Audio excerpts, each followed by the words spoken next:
बच्चों, आप सभी का आज की कक्षा में स्वागत है। जैसे कि हम और आप कल की कक्षा से यमराज का बुलावा एक छोटा सा जो नाटक है उस नाटक पर चर्चा कर रहे हैं, जिसके अंतर्गत हमने कल इस पर चर्चा प्रारंभ किया था, जिसमें यहाँ पे कुछ पात्र हैं: अभिमान सिंह, पंडित गुणगानी, यमदूत और महामाया कृपापाल सिंह।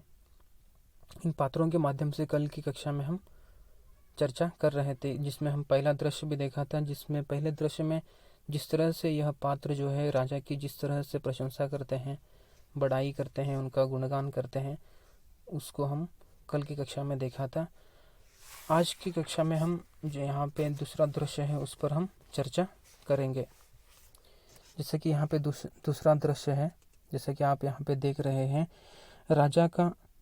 राजा एक सजे हुए पलंग पर सोए हैं। एक मोटा तगड़ा काला यमदूत आता है। राजा अचानक उठ बैठते हैं। जिस तरह से आप यहाँ पे देख रहे हैं, उसमें पहला पात्र है कि अभिमान सिंह, तुम कौन हो? तुम मेरे महल में इस तरह कैसे घुस गए? राजा पूछते हैं। किसे पूछते हैं? यमदूत से पूछते हैं कि तुम कौन हो, मेरे महल में तुम ऐसे कैसे घुस गए? यमदूत, मैं यमदूत हूँ, यमराज ने भेजा है, मैं तुम्हें नरक में ले जाने के लिए आया हूँ। यमदूत कहता है कि मुझे यमराज भेजा है, तुम्हें मैं नरक में ले जाने के लिए आया हूँ। अभिमान सिंह कहते हैं, गुस्से में कहता है राजा, अरे यमदूत, क्या यमराज को नहीं मालूम कि मैं पृथ्वी का प्रजापाल हूँ? मेरे चलने से पृथ्वी डोलती है, मेरी कृपा से लोग मालामाल हो जाते हैं। यदि मैं न रहूँगा तो यहाँ का काम कैसे चलेगा? सबकी देखभाल कौन करेगा? तुम अब भागो यहाँ से, नहीं तो मेरे पहरेदार हाथों में हथकड़ी पहनाकर तुम्हें काल कोठरी में डाल देंगे। इस प्रकार जो है राजा जो है यमदूत से कहता है कि तुम्हें मालूम नहीं है मैं कौन हूँ, मेरे चले जाने से यहाँ का जो पृथ्वी पर सारा डोलमल हो जाएगा, यहाँ के प्रजा जो है भूखे मर जाएंगे। इस तरह से राजा कहता है, अगर तुम्हें मालूम नहीं, अगर मैं मेरे सेनापति से कहूँगा तो तुम्हें वो हाथ कड़ी पहनाकर काल कोठरी में यानी कैद खाने में तुम्हें डाल देंगे। इस प्रकार राजा जो है यमदूत से कहता है। उसके बाद यहाँ पे आप देख रहे हैं कि यमदूत हंसते हुए कहता है, चुप रहो, मैं तुम्हारी इन धमकियों से डरने वाला नहीं। मैं यमराज का दूत हूँ, मैं तुम्हें लेकर ही जाऊँगा। अब तुम्हें जो कहना हो यमराज से ही कहना। इस प्रकार जो यमदूत राजा से कहता है, आखिर मैं तुम्हें यहाँ से लेकर ही जाऊँगा, तुम्हें जो भी कहना है यमराज से ही कहो, तुम मुझे कुछ मत कहना। उसके बाद में अभिमान सिंह कहते हैं, राजा, अरे द्वारपाल, जयपाल, हरपाल कोई है? दौड़ो, यह दुष्ट हमारे प्राण लिए जा रहा है, यह हमारा कहना टाल रहा है। अरे दौड़ो, तलवार लेकर दौड़ो, रोको इसे। इस प्रकार जो अभिमान सिंह जो राजा है अपने द्वारपाल से बुलाता है और पुकारता है कि ये मेरे प्राण लेकर जा रहा है, इससे मुझे रोको। इस प्रकार राजा कहता है। यमदूत कहता है उसके बाद, अरे चुप भी रहो, अब तुम्हारी आवाज़ कोई नहीं सुन सकता, तुम्हारा चिल्लाना बेकार है, संसार को तुम्हारी ज़रूरत नहीं, तुम संसार के लिए मर चुके हो। इस प्रकार यमदूत कहता है कि तुम्हारा जो अभी चिल्लाना बेकार है, तुम संसार के लिए मर चुके हो। इस प्रकार यमदूत कहता है। अभिमान सिंह, नहीं यमदूत, यह बात नहीं है, मेरी प्रजा मुझे बहुत प्यार करती है, मेरे बिना वह अनाथ हो जाएगी। आप मेरी बातों को सच मानिए, मुझे छोड़ दीजिए, मैं आपको बहुत बड़ी जागीर दूंगा। इस प्रकार जो है राजा अभिमान सिंह यमदूत को जो है लालच देता है कि मैं तुम्हें बहुत बड़ी जागीर दूंगा, कहकर यमदूत से कहता है। यमदूत हंसते हुए कहता है, अच्छा तो तुम मुझे रिश्वत देना चाहते हो, जोर से, अब चलो जल्दी। इस प्रकार यमदूत राजा को चिल्लाता है।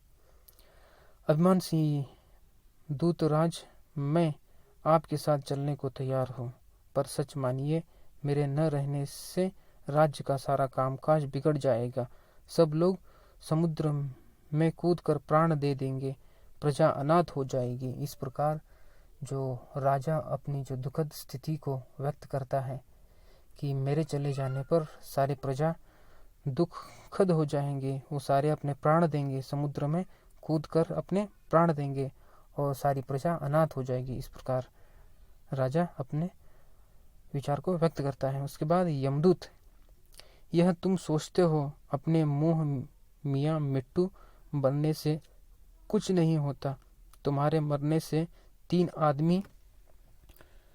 आदमी भी दुखी होते, तो मैं तुम्हारी प्रार्थना मानकर तुम्हें कुछ दिन और धरती पर रहने देता। इस प्रकार यमदूत कहता है कि तुम अपने ही विचार को व्यक्त कर रहे हो। अगर तुम सही मायने में तुम्हें अगर 3 लोग भी अगर तुम्हें चाहते तो मैं तुम्हें कुछ दिन और रहने के लिए यहाँ पे समय देता। इस प्रकार यमदूत कहता है। अभिमान सिंह कहते हैं, आप विश्वास कीजिए, लोग मेरे बिना बहुत दुखी होंगे, चाहे तो परीक्षा लेकर देख लीजिए।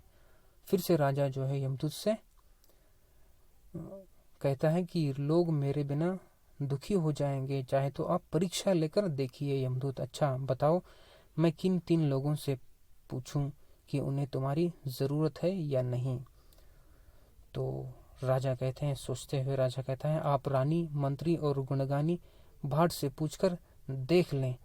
तो उसके बाद यमदूत, अच्छा तुम सांस रोक कर पड़े रहो, मैं तुम्हारे ऊपर एक चादर डाल देता हूँ। मैं धर्मराज का रूप धारण कर लेता हूँ ताकि वे सब सच सच बोल दें।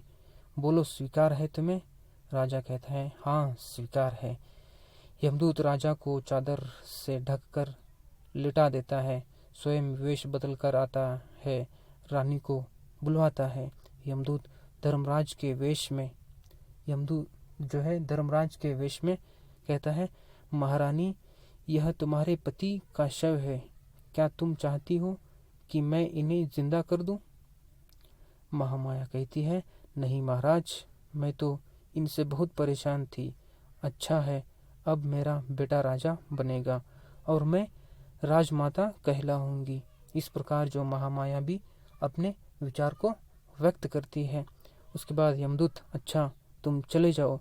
मंत्री का प्रवेश होता है। मंत्री, कहिए प्रभु क्या आज्ञा है? यमदूत, राजा का शव देख रहे हो, क्या इन्हें कुछ दिन और संसार में रहना चाहिए? इस प्रकार जो है यमदूत मंत्री से प्रश्न करता है। उसके बाद मंत्री कहता है कि महाराज, मैं तो इनसे बहुत परेशान था, ये मेरी कोई बात नहीं सुनते थे, बस अपनी ही कहते रहते थे। खुद तो पागल थे ही, हमें भी पागल बना दिया था। इस प्रकार मंत्री भी अपने विचार को व्यक्त करता है। उसके बाद यमदूत कहता है कि अच्छा जाओ, पंडित गुणगानी को भेजो। पंडित गुणगानी, जय हो प्रभु कह के पंडित गुणगानी का प्रवेश होता है।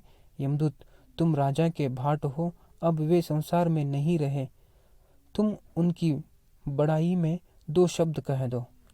तो उसके बाद पंडित गुणगानी कहने लगती है, प्रभु क्या कहें, राजा तो ऐसा घमंडी था कि पूछो मत, अपनी झूठी प्रशंसा से फुला रहता था।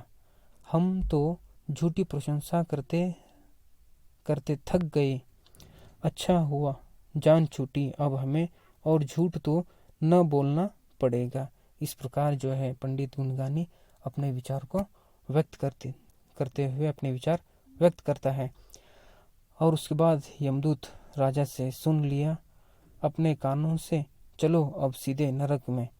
इस प्रकार यमदूत जो राजा को नरक लेकर जाता है।